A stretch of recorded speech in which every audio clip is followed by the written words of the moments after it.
अहिले हामी सुर्खेतको एरी चोकमा छौँ। एरी चोकमा चाहिँ एकदमै फेमस एउटा चाहिँ चाट पसल छ यहाँ, चटपटे पसल।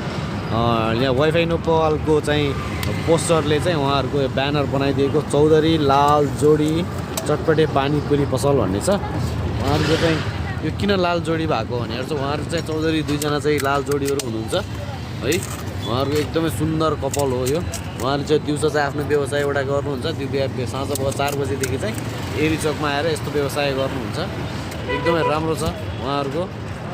अनि यतिको भिडभाड है माहौललाई सुन्दर बनाइराख्नु भएको छ। उहाँले चाहिँ चाट बनाइराख्नु भएको छ होइन। अनि उहाँले चाहिँ चटपटे बनाउँदै हुनुहुन्छ, पानीपुरी बनाउँदै हुनुहुन्छ है। सुर्खेतमा आएर चाहिँ कोही आउनुहुन्छ भनेपछि यहाँ एरी चोकमा आएर चाहिँ उहाँहरूको चाहिँ हातबाट बनाएको मिठो स्वादिष्ट चटपटे पानीपुरीहरू चाहिँ खाएर चाखेर चाहिँ जानु होला।